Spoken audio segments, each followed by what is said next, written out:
everyone that she was going to leave her corporate job, right? That was like probably super cush, how we would assume it is, and just pursue her passion. And I remember, you know, before she left, we set up time together to talk for like an hour, and she just gave me her perspective on like life and just like this was the right thing for her. And I just remember looking at her and like she's like a role model, and it was such a big decision. And I've had the honor of staying connected with her even when I've moved across the country. So thank you, Sohee. Um, as an executive coach and leadership development expert, Sohee has worked with emerging leaders and executives to unleash their untapped power for themselves and their teams. During her 20 years in the corporate world, she has helped leaders transform themselves from frustrated executives to insightful, impactful, and inspired leaders who are emerging employees in exciting new ways in driving their organization to great success.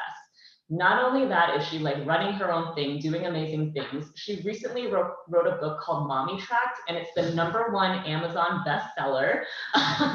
So he has proven that chasing your dreams, writing a book, and balancing 3 kids is achievable.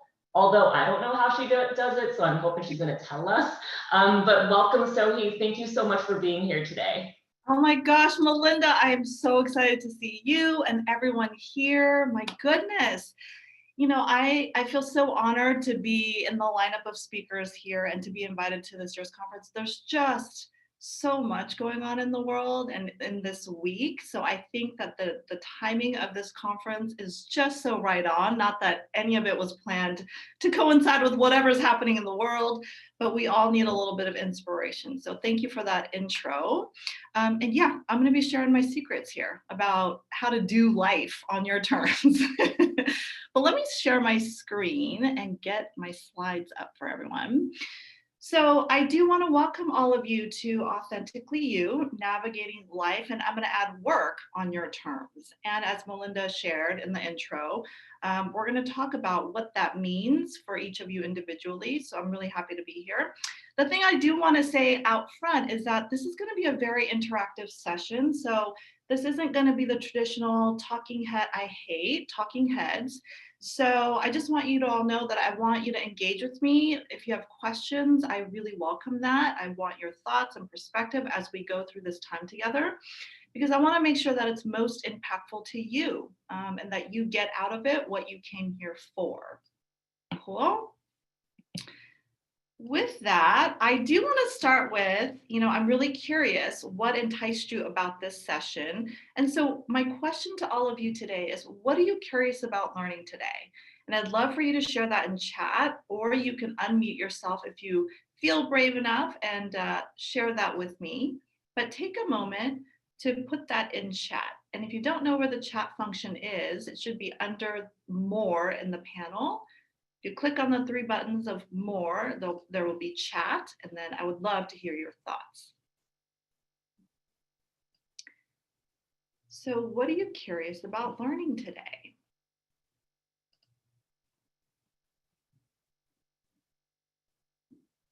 And because I have 3 kids, as Melinda shared, I have a lot of patience. And I can wait it out. But again, please do take a minute to think about what got you here. Was the title that enticed you, and what you're curious about. Okay, I see Michaela said, how did you discover what your passions are? Okay, how do you balance it all? Okay, let's talk about that. Passion, such a great question. Balance. And I will definitely, Ella, I will come back to that because I have kind of like a really strong philosophy around that. Balancing. Okay, so Andrea said as well, how to balance life and success at work. How do you make taking care of yourself? Yeah, self-care. How do you make it a priority? Oh, I love that, Melinda. How did you make the decision to leave the corporate world?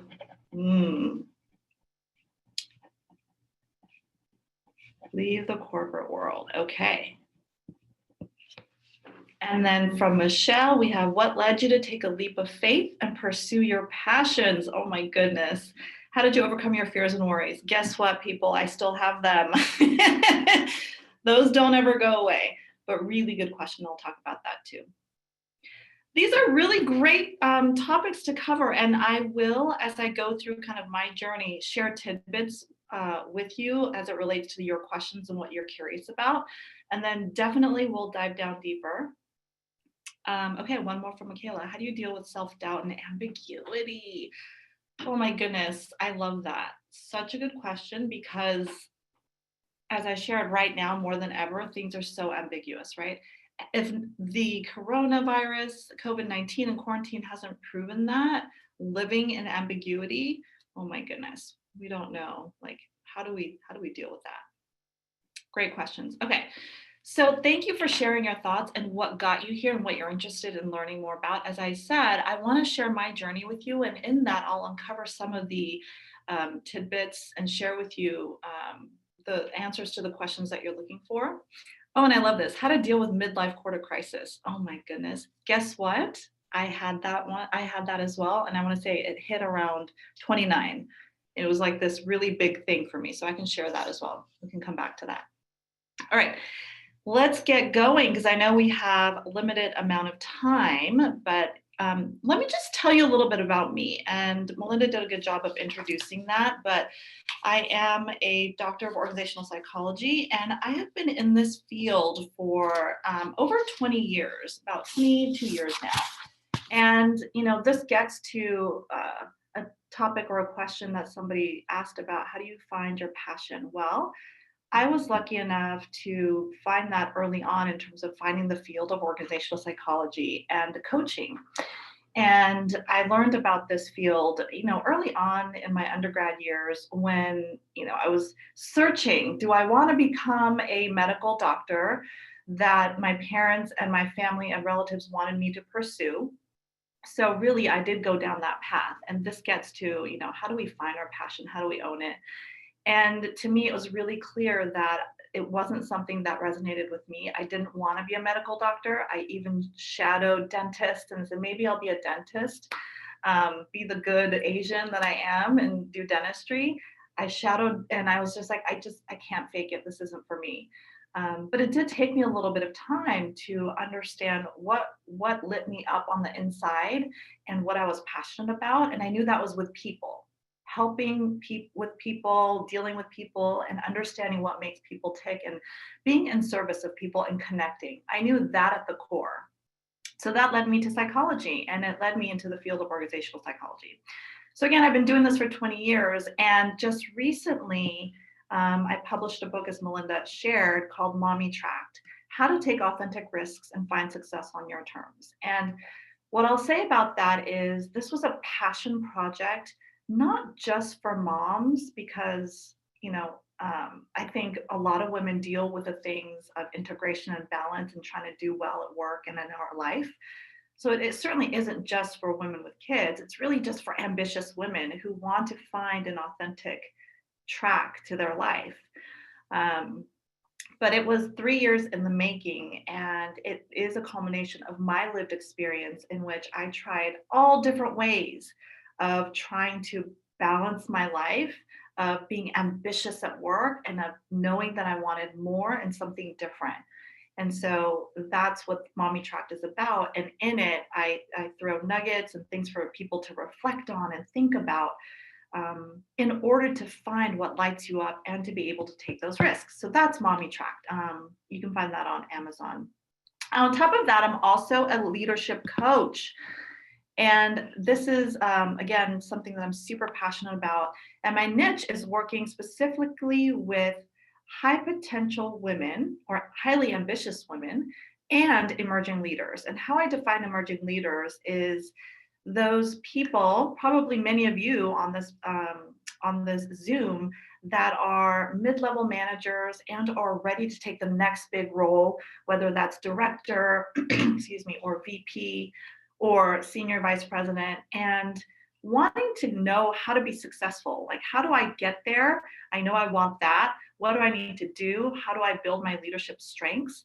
So I really excel in that space as a leadership coach because I was one. As Melinda shared back in my Warner Brother days, I led a large team of organizational development folks, and I managed, and I was in that tier of executive director, not having all of the power and influence, but knowing I had a lot of responsibility. So how do I do that? Those are the two areas that I love to coach in.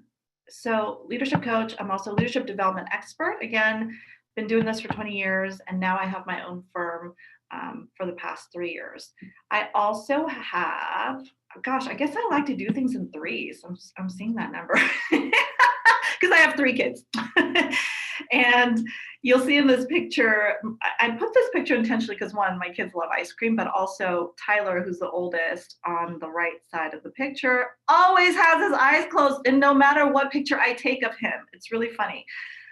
So he is my oldest. He's 11 years old and fully in the throes of prepubescence, and that in and of itself is challenging, as some of you may know.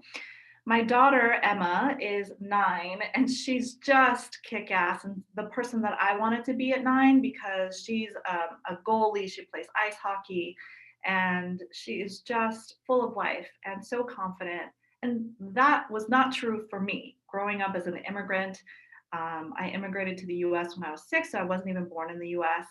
And it was such a challenge for me to integrate and assimilate and learn this new culture. And I think many of you may understand that. And then lastly is my Noah. He's the goofball. He's 6 years old. He's just the opposite of the older two, and in the best of ways. And he is so funny to me and charming and just lights up our family dynamic and makes us complete. So those are my kids. And they are really what drive a huge part of my decision of how I live my life and how I work and how I integrate things. And this will get to some of the questions that were posed in chat. So how do we do this? Well, I lead with them in mind, and I'll talk more about that. I'm also a connector. I love connecting folks to other people. I believe that you always get better product and thinking, and your life is way more fulfilled if we connect. And isn't that interesting in this time that we've been asked to disconnect? And so we've had to get really creative in coming together. And so that's why I'm really excited to be here, because I do think that we need more connection. And if we can do it through Zoom, great. If there's other ways, let's get creative in doing that. And of course, I'm an entrepreneur because I do have my own business, but I think being an entrepreneur is more than that. It's about a mindset. It's about how you frame things and the way that you look at the world that makes you an entrepreneur versus just the act of owning your own business. So that's a little bit about me. I think that it's also important to share a little bit about my trajectory, where I've been, and I'll end with, on this slide, what I call the secret sauce, because it gets to kind of what I think amounts to my success in my career and my trajectory thus far. So where have I been? Well, we're going to go all the way back to the left of the screen to NASA JPL. Now, this was when I was first starting my PhD program in organizational psychology. And I was, gosh, I want to say 22 years old. In my first real job, I was super nervous, wanting to do well. And I'm literally working with rocket scientists. And there's not many people that can say that. At the age of 22. So I was tasked with being in human resources and doing recruiting and really finding my niche in HR. I was really interested in HR as a field because it aligns so well with organizational psychology. And what did I want to do within HR? So they allowed me a flexible plan in terms of going into recruitment, doing some training, shadowing compensation, and getting a good broad mix of experiences. What I learned very quickly is I'm not a good recruiter. I suck at it, even though I really love people, but that's not the only thing you need. And I did really gravitate to the field of training, which ended up being my passion and where I blossomed. A pivotal moment for me at JPL was I was tasked with developing a whole training around Americans with Disabilities Act and leadership development for the managers at JPL. And they asked me to present, and I'm standing there in a room full of really, really seasoned senior executives at JPL. And here I am, a 22-year-old, and I was being questioned. And you can feel the vibe in the room in terms of, what do you know? You know, you're 22 and you're telling us really seasoned managers how to lead differently, and how to do this leadership thing. So that was my first taste into gravitas and having presence and having poise under pressure and really owning what you know. And it was kind of trial by fire. And, you know, that led me to the next challenge and the next experience and so on and so forth. I was at JPL for about 3.5, close to 4 years, where I got a really good breadth of HR experience. And then I felt the need for something different. And so for me, as I look back on my career, what I sought was different fields intentionally, because I think that, you know, just led to a great mix of being who I am now, the entrepreneur with a really great wide breadth of experience. I didn't know it at the time. I think I was just chasing different experiences. But as Steve Jobs says, it all connects somehow. Um, so my next challenge and job was at the time called Washington Mutual, and now I'm dating myself. If you guys know of it, they had the quirky banking commercials. They're now Chase, but I was an internal organization development consultant at that time, and I got to work with human resources as their OD person. I got to work with community services and insurance services and really do soup to nuts OD. Now, many of you might be asking, what is OD? Well, OD is really looking at the systems view of organizations and how, if you, for example, you know, shift things, if you want to shift your culture, how do you do that from a people perspective? It's also dealing with team and leadership dysfunctions. It's coaching, it's strategy, it's team interventions, it's training, it's all of those things that encompasses OD and so much more. It's talent management, right? So I was able to do that for Washington Mutual Chase, and I only lasted 9 months. And you might be wondering why. Well, here is what I was doing. I was so in the hustle and wanting to get experience that I was driving 2 hours one way to get to my place of work. Now, that didn't last very long. I don't know about you, I don't have that much stamina. I'm not a thoroughbred like that. I very much value downtime, and I learned that very quickly. And so I say that because each experience leads to knowledge, right? And so how do we reframe risk and taking risks so that it's really about gaining knowledge? And for me, I learned very quickly, I really don't want to drive 2 hours. And for some people, that's okay. I, for me, found that that's a non-negotiable. So I left that place and found another opportunity at Bank of America, which back at the time was countrywide. I know, for those of you that were there around, you know, the 2009 implosion explosion, I didn't cause it. I know I worked at Countrywide, I did, but I had nothing to do with all of the things that went down there. What I did do was I worked at the home loans division, and I was in charge of managing their culture intentionally. So I started as the manager of culture management. Then I quickly got promoted to vice president of culture, and then I got promoted again to first vice president of culture. And that meant that I led a small team, including communications, including rewards and recognition for this hugely successful business unit at the age of 28, 29. And for me, this was my first foray into leading, and I fucked it up. Excuse my language, but I did it all wrong. I really did. And Michelle, yes, long commutes are very tough. But back to being a first-time leader, I did it all wrong. And what I was doing was mirroring the person who led me, who no longer led me. She left, but that's what I was doing. I was taking her strategies and just using it without really being thoughtful about, who am I as a leader? How do I want to show up? What does it mean to lead? And how do I do this differently in my own way? I just was parroting somebody else, which didn't work at all. So I know enough to know where I made my mistakes and how to do things differently. And so that's what I did going forward.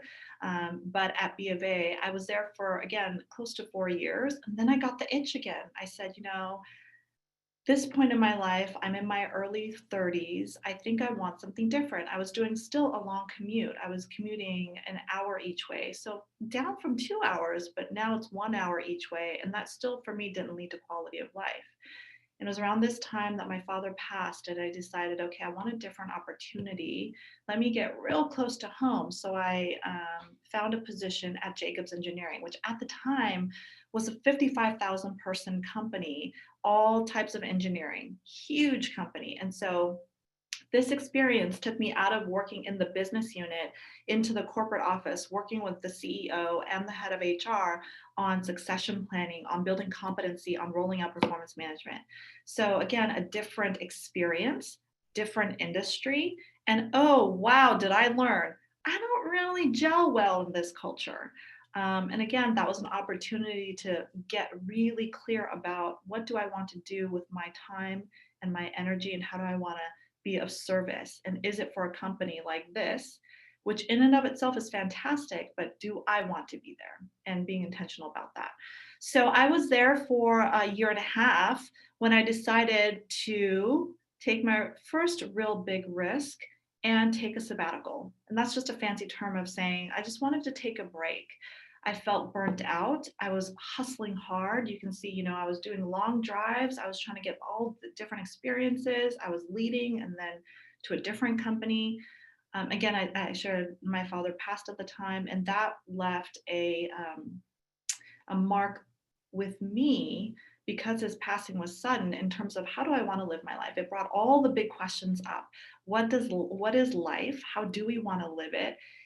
My father wasn't sick and he was taken. So if that's the case, we don't know what will happen. So how do I want to, really extrapolate all the time that I have on this planet to do what I want to do? So really, that was the first foundational shift for me in owning my authentic path and knowing that perhaps it's not the corporate path. Perhaps it's not what I thought growing up in terms of you do the, you get into the corporate world and then you climb the next step and the next step and the next step. And I think that that is a great path for those that want it and for those that are really passionate about that.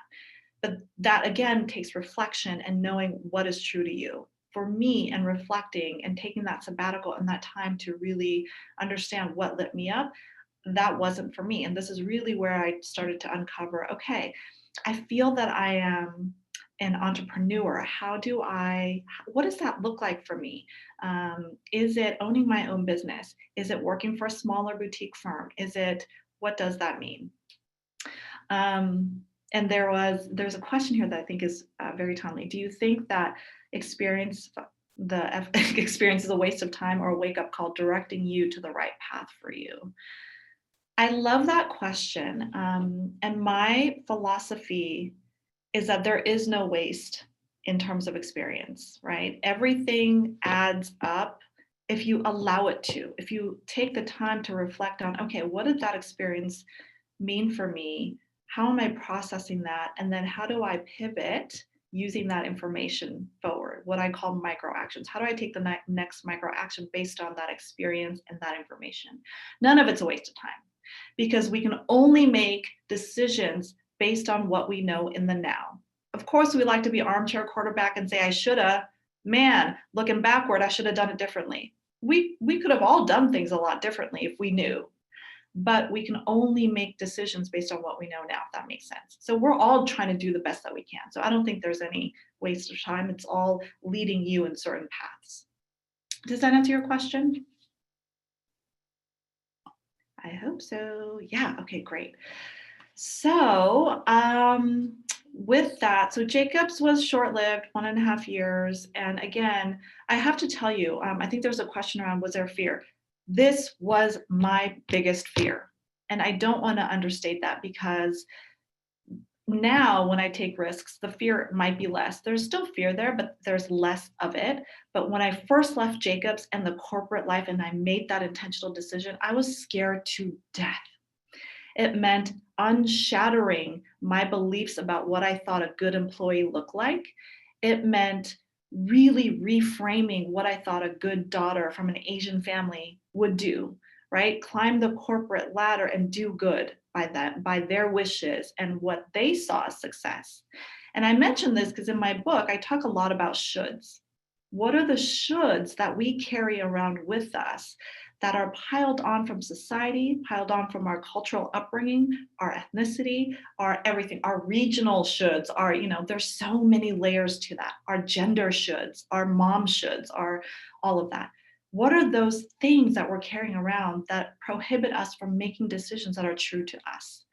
That's what I had to get clear about. And that for me was, oh my leaping God, I can't believe I'm leaving a job where I get to work with a CEO who knows my name, and there's prestige there, and there's comfort there, and it's close to home, and I have the giant office. For what? For what? But I was willing to take that risk because I knew that life is limited and it's short, and we have not a lot of time on this earth to make our mark, and I knew something had to be different. So my sabbatical was really about taking that time to reflect. And when I had my first child, by the way, that's also when I decided I wanted to be a mother.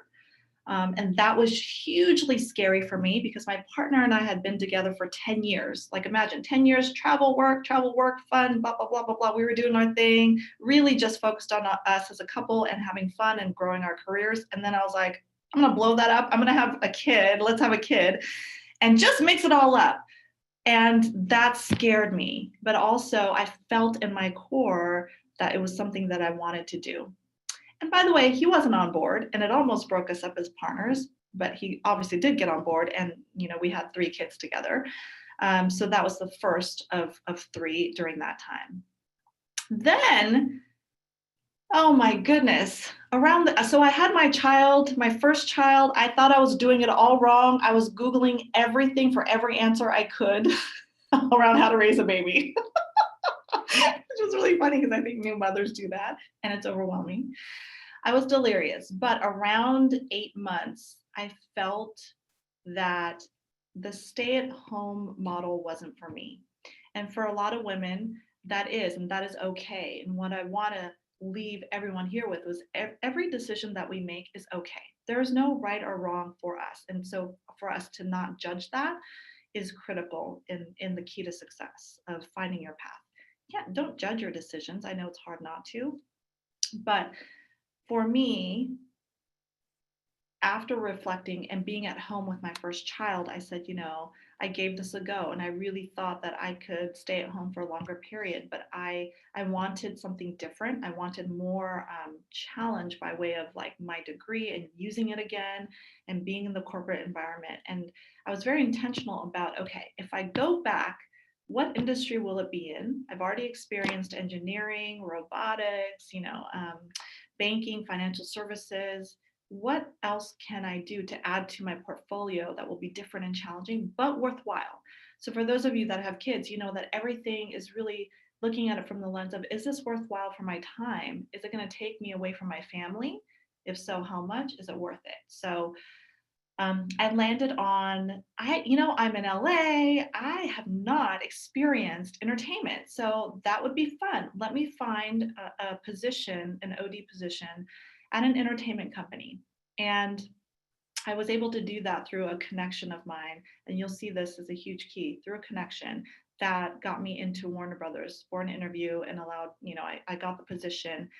And my boss at that time asked me a question that was never asked before. And I thought that this was a light bulb moment for me, very subtle, but a light bulb moment in creating boundaries as a new mom. So he asked me something really benign, but you have to think about it. He goes, so what time do you want to stay till? What are your hours? And I thought, oh, wow, let me think about that, because I was used to being the good employee. I will stay as long as I need to. I will grind into the night. I will do the work, go home, eat a burrito or whatever, and then get back on it. And that was my model and mentality going into this. And I realized when he asked that question, it has to be different. And I'm choosing this opportunity because I want it to be different, because now I'm a mom.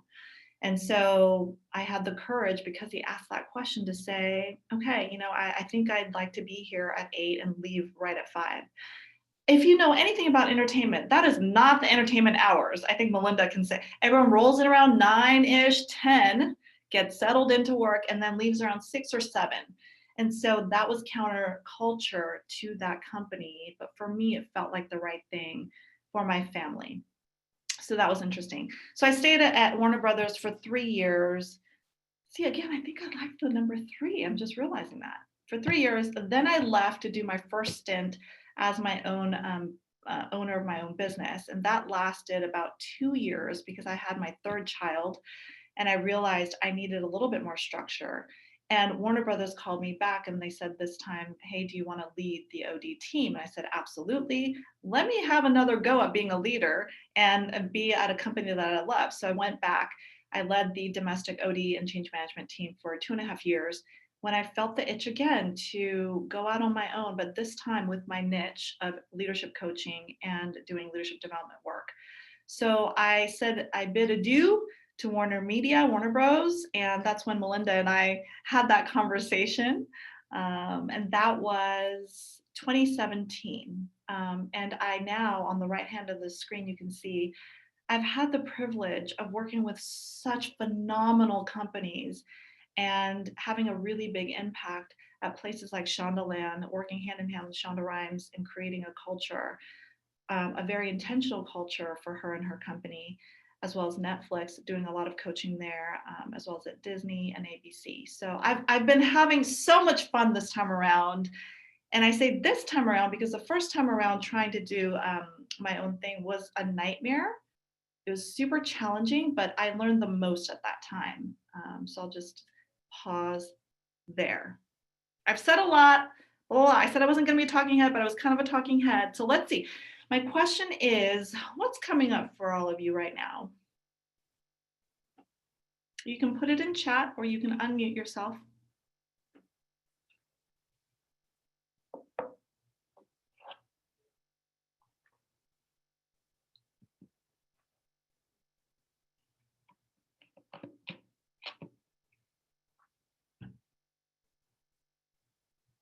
Comments, questions, thoughts.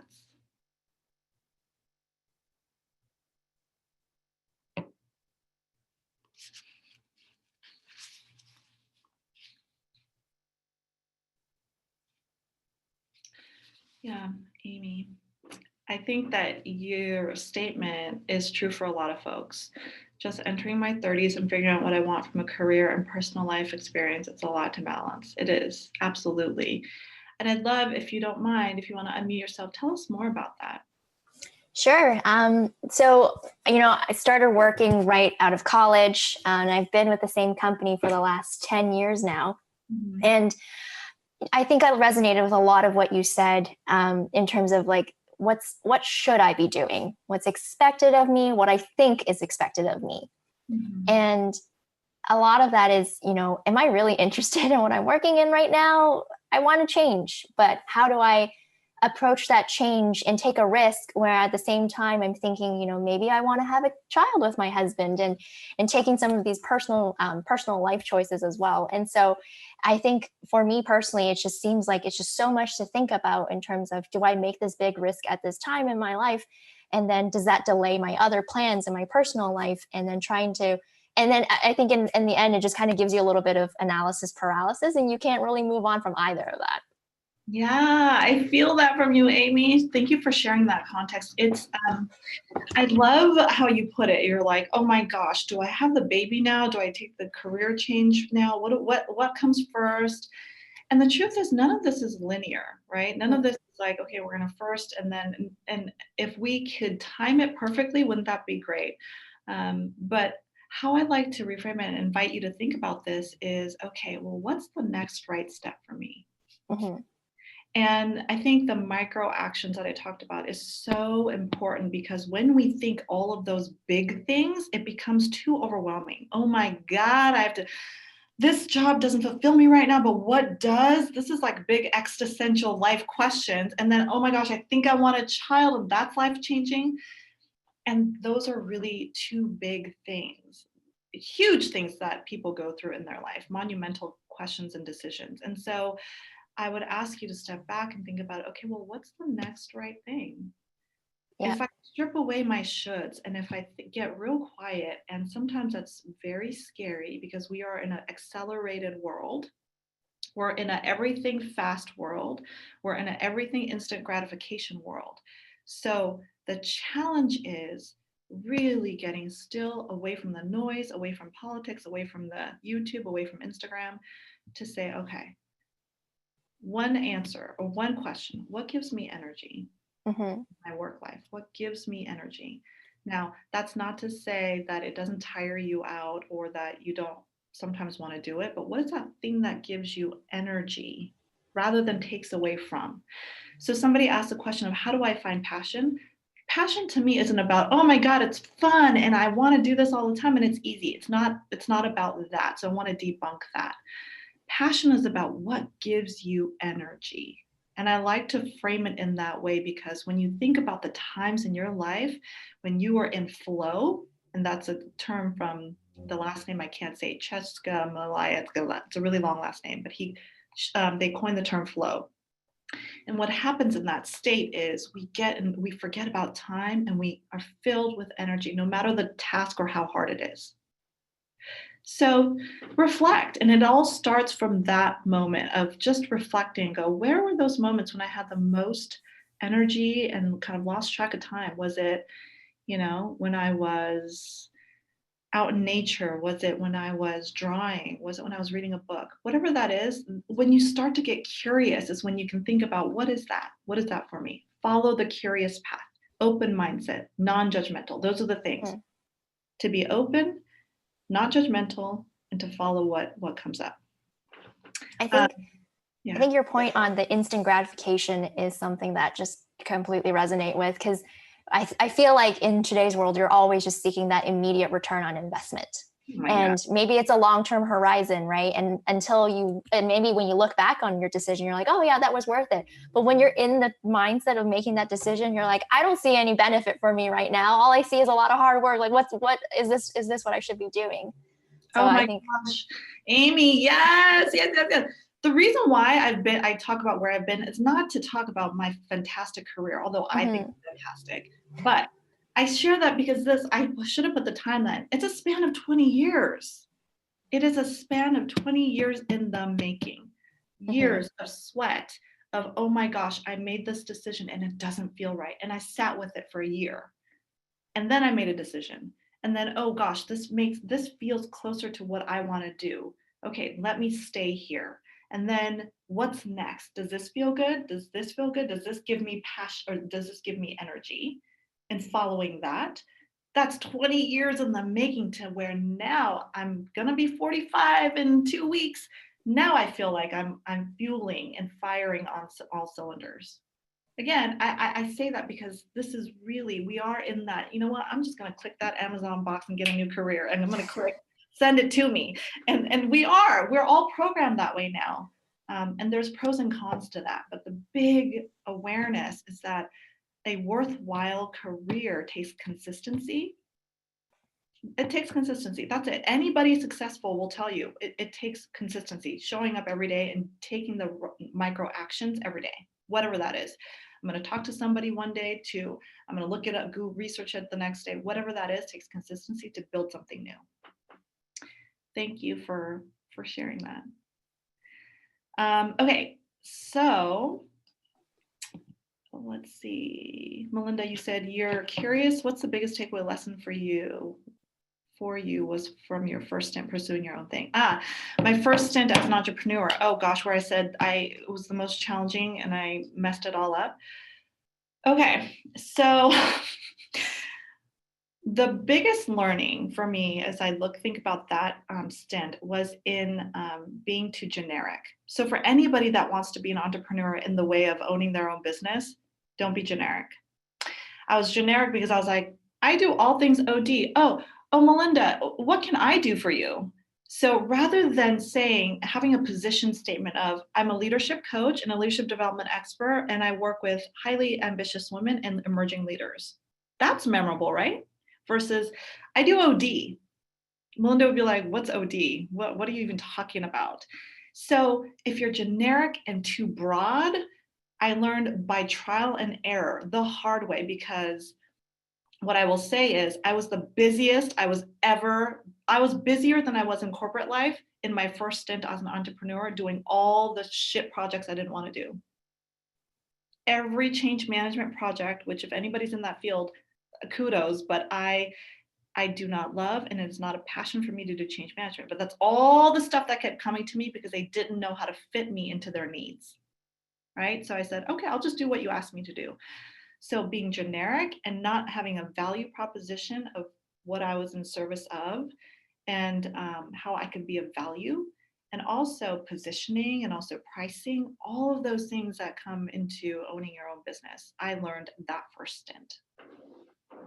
It was powerful, and it's just led me to this second time around doing it better. Not perfect, doing it better. Does that help, Melinda? Okay.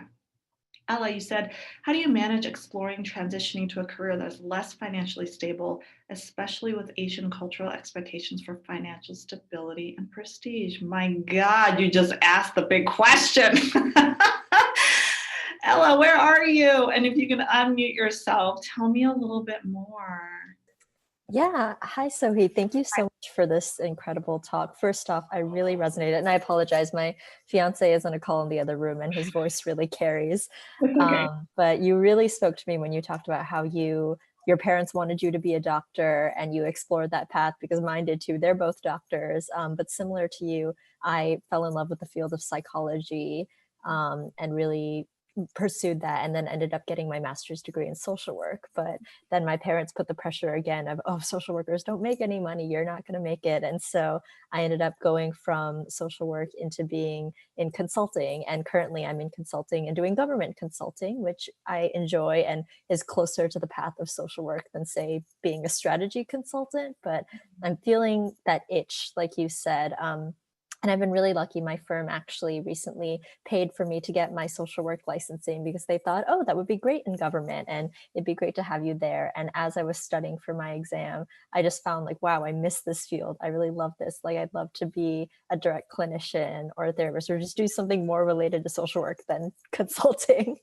But yet again, having a lot of that pressure of like, my salary would drop significantly if I went back into social work, or what would that look like? And similarly, my fiance and I will likely get married next year if COVID is better, and we'll probably want to start a family soon. And so a lot of the similar concerns that others have been sharing. Yeah, and those are actual concerns. And for me, now I'm a single parent raising 3 kids. And so it's a different game now, right? I can't just take on projects because I enjoy it. There's a financial thing there. So I completely understand you, Ellen. I think a lot of people are in that position of, I got to be responsible here. And I understand that. I think my first question to you would be, what is the fear when you switched from doing the thing that you love, social work, and then you went back into consulting? If you get underneath that and think about, okay, I had fear there. What's that? What is that fear? I think it was definitely the financial stability. I think definitely also that fear of, my parents had kind of grown throughout their careers, gone from being a clinician to administrators and such, and not having that path to growth. And I think a lot of those, just again, stereotypes, a lot of my friends are in consulting and business and trying to climb that corporate ladder and feeling that pressure that I need to match up to them. Yeah, I get that, because guess what? When I was at Countrywide and I was getting all those promotions, that was intentional because my friends were doing that too. And I said, oh, they're doing that, I should do that. I want that. Let me hustle and get that. But you know what that did for me? Was that burnt me out. It burnt me out, and hard, and I crashed. And so that is the result of not following an authentic path. And so for you, it's really looking at, okay, I'm hearing you say there's fear of financial instability. You want to get married. That's a big decision. Is it next year? When is that? Your family pressures of what they'll think of you. And so, that equates to disappointment, right? Are they going to be disappointed in you? And I think that I would recommend, for me, on this path in the 22 years of making this career, I've also been to a therapist and working out all the shoulds. So I'm a big believer in that, because to me, being an effective leadership coach means I got to get my shit in order. So, and the way I do that is going to a therapist who helps me be centered so that I could be centered for my clients. And I think for you, I just would recommend this for anyone who really wants to undo some of the big shoulds and of disappointing family. I had to do a lot of work there about, how will I be viewed, and will my parents still love me if I didn't become a dermatologist or a dentist and went into this obscure org psychology field 20 years ago. They were like, what the hell is that? But what I knew was I couldn't live a life that was lived for somebody else.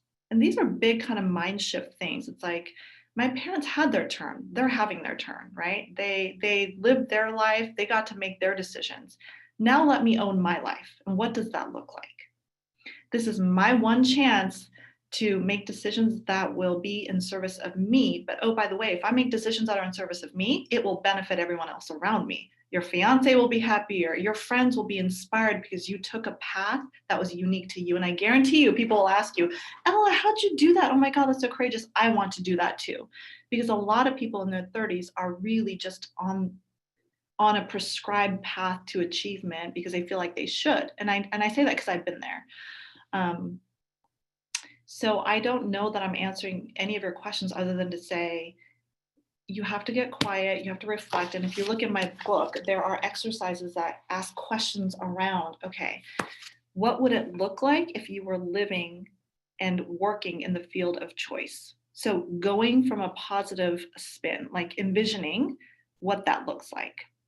And then working backwards from there. Okay, well, it looks like, I might be seeing clients and I might be working at a social services firm, whatever that looks like. You have to envision that, have it crystal clear in your head.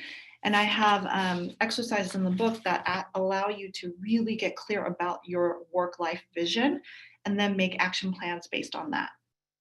So I think that's important to have it in your head because, again, it's positive psychology there in terms of envisioning what's possible, as well as if you visualize it, and this is what top athletes do, they visualize like winning, for example, and or living a certain way, and that makes it much more crystallized. Now, when you put it to paper and write down actually what your day-to-day looks like, that's one of the exercises in the book is, what does your day-to-day look like in this authentic life?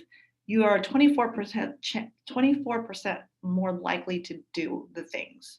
I just think that's powerful, and it's proven through science and research that the more we write it down, the more we visualize, the more that we can do this. These are kind of bigger strategies for you, but I would love to talk to you more in depth offline if you're interested. That would be fantastic. Thank you, Sohi. Yeah. Okay, so my goodness, I think thank you, Hugh, for the reminder. I actually had more on this slide, which is the secret sauce. My gosh, people, I forgot the secret sauce, which is authenticity and relationships. And the span of my 20 years and the different opportunities that I got was not because of me entirely. It was my hustle combined with the relationships that I built through the years. This is the undercurrent of my career. It's the people and the connections that I've made. Now, it's challenging right now, right? I mean, we're on Zoom, we're not allowed to connect, we're not allowed to see people face to face. This time will pass and it will get easier, but your job throughout your life is to build relationships, whether that's for your personal life, because as humans we need to connect, or for your work life. It will always serve you. Every single client that I've had in this time, from Netflix to Guitar Center to Universal Music, all through connections. I'm very present on LinkedIn, but that isn't where I get most of my projects. My projects and my work and my clients come to me through connections. So a lot of people ask me when they're in their 20s and 30s, well, what's the thing? How do I get the career? How do I get the job? It's through connections, and it's through being authentically interested in other people. It's, for example, saying, Melinda, I'm so interested in what led you to Boston. Tell me more about that. And I'd love to take you to coffee. Can we do a virtual coffee? Things like that. When you're interested in other people, they will be happy to share with you. And that's the basis of connection and relationships. And then you foster that through the years, right? Year 2, Melinda, I thought about you. You work for Ascend. I thought about you and I sent you this article, thought you might enjoy it. So small things that you remember to do to build relationships goes a long way in building your career. That is the secret to my success. Absolutely. Then, oh gosh, I kind of was already talking about this, but I'll bring all of it up. So what is this? How do we do this? How do we navigate our life and work on our terms? What's the formula? Well, here it is, people. You want to take a picture of a slide? Here's the slide. It starts with number one thing, and this is all the stuff that's in my book. You have to identify your values. And for a lot of people, that might be easy. Oh yeah, I value family. Well, what about family? Let's get even more specific. I value health. I value connections. I value freedom. What are those things that you can say that you value? Because that's how you make your decisions. So for me, in making all of my career decisions, the undercurrent of that was family and balance of like health and freedom, right? So entrepreneurial goes right into that, the freedom to make choices and how my hours and working, who I get to work with and the projects I take on, that's huge for me.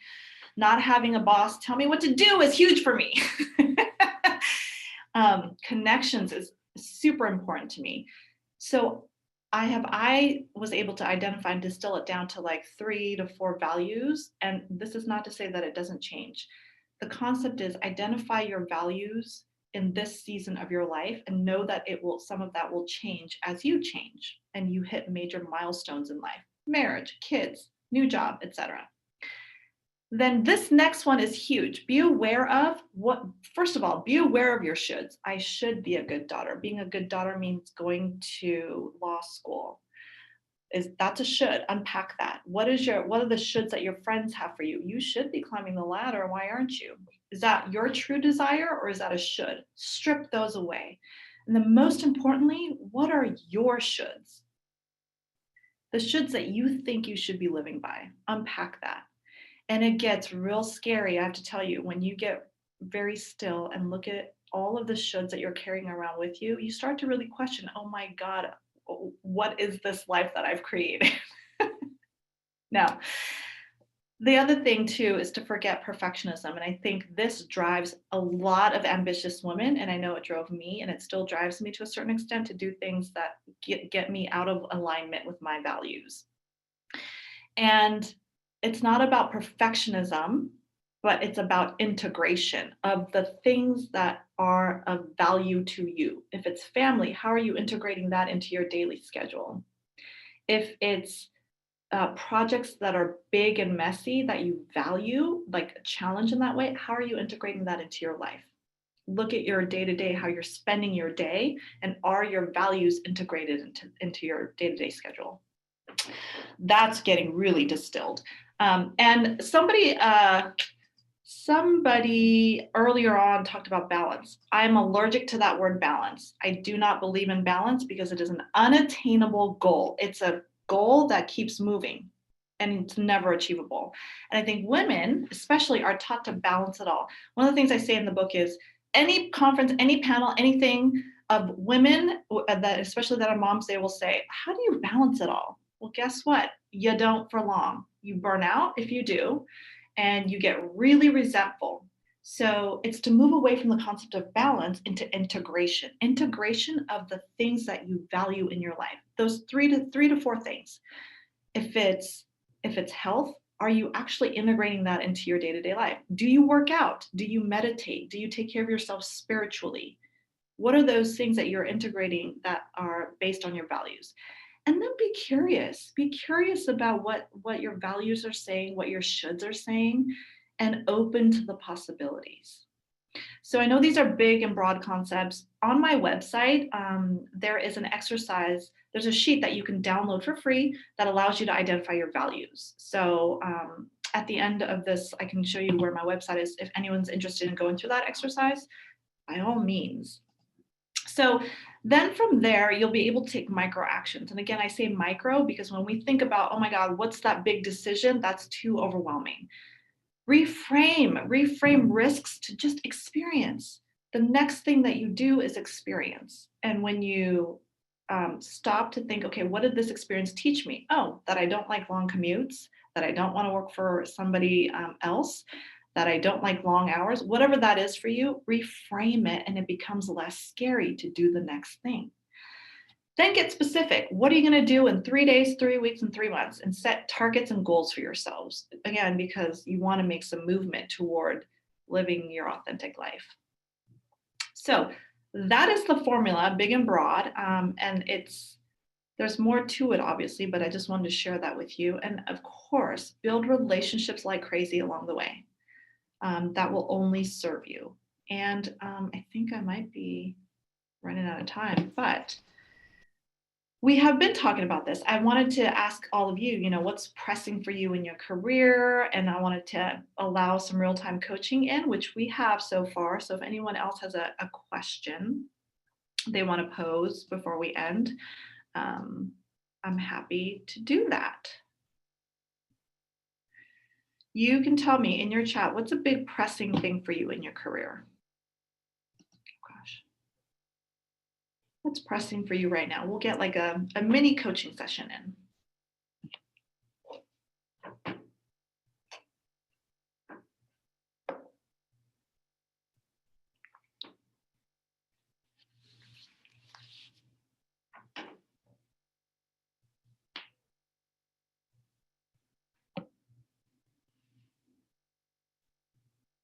And if no one's interested, that's okay. I can move forward. I do want to say okay, let's see. Andrea, you said due for a next level after 5 years. Tell me more, Andrea. What does that mean? Give me more context. If you can unmute yourself. Oh, you are. Okay, here we are. Hi. Here we are. Tell me. So I've been, I changed fields, and I've been in the same, in a new field for 5 years. I was very patient learning, and I'm to a point that structural, the company have changed, and I've been doing lateral move across the way, but it's the next step. And then how to sell it, how to get that partnership or those allies on your side to bring you there when, company wise, there's no promotions, or in your, everybody's like, yeah, you deserve it, but somehow we can give it to you. How to press that without taking advantage of opportunities that have been given to you. Now, yeah. It sounds like you're saying that you have been there, you want a promotion, but the company is saying it's either not there or you're not ready. Which one is it, or both? You're ready, but we can give it to you. But take this new position, and that will help you grow. And I do want to take the new position, but I do feel that it's definitely due for that next level, right? It's just that struggle, because I do appreciate the new opportunity, because it's going to be doing something that I think it will be very good for me. But it's coming with the next level that I felt that is being well overdue. Okay. So I think that's a common challenge. And I have 2 or actually 3 recommendations for you. One is to be your best advocate. So without knowing more, I would recommend that you put to paper all of the different experiences and achievements you've had at that company in the 5 years that you've been there, so that you can make a case. Say, I've done all of these things and I don't feel like the next lateral challenge will give me what I'm looking for. I'm actually looking for a bump up in title. And here's what I've done to earn that. I've taken this challenge that you've asked me to do. I've done this, I've overcome this. So make a case for yourself, put it to paper, and actually have a frank discussion with, your boss and or whoever else you need to get sign off from. Strategy number 1. Secondly, you can also try to get allies on your side. So this gets to the relationship part. How are you building relationships within your company so that they can advocate for you? And I always recommend anyone in a company that wants to have a long trajectory is to build relationships outside of your own business units. Because when you have fans, that are like, you know, say I'm in HR and Hugh is like in finance, and he's like, oh my gosh, so he is the best OD person ever. And if they're singing your praises from other areas, that will get the ears of leadership really quickly, and it'll catch their attention. And that's just more kind of rationale for why the business case, right? You want to have fans in the company. So how are you building relationships in that way? And then third, if they're saying, you know, you're not ready yet, or it's not there yet, could you carve out a role for yourself? So meaning, well, let me design a role for me that benefits both the company and myself. So there's number of ways that you can look at it, because I know that in one of my previous positions internally, I didn't necessarily want the next title, which is a VP, but I wanted a different hybrid role. So I put together a business case for what that could look like, how that would benefit HR, who I would report to, and all the different ways that it would benefit the company. So you can kind of, there's ways that you can be proactive about it from your own end without waiting for things, if that makes sense. Yeah. Okay. Totally agree. Yeah, I hope that was helpful. And so he's sorry, we do have to wrap up. So Okay, really quickly. Yeah. Four book giveaways. The first 4 people to email me with the subject line "Ascend Talk," and I didn't even put my email address here, but the first 4 people will get a copy of my book. You can follow me on my website, and you can reach me through my website. There's a way to email me there. My website is sohijenphd.com. You can find me on Instagram. You can find me on LinkedIn. So I would love to connect with all of you. I hope this was helpful, and I look forward to continuing the conversation. And thank you so much, Sohi, for just that amazing story, just being vulnerable and sharing your journey and creating space for our community to also ask questions. And I hope everyone enjoyed their time. I know that I think there's another session, so if you have to go, please do. But please connect with Sohi. She's amazing. I'm sure she will reach out to you. Go on her LinkedIn, her website, and all of that. All right. Thank you. Bye, everyone. Bye.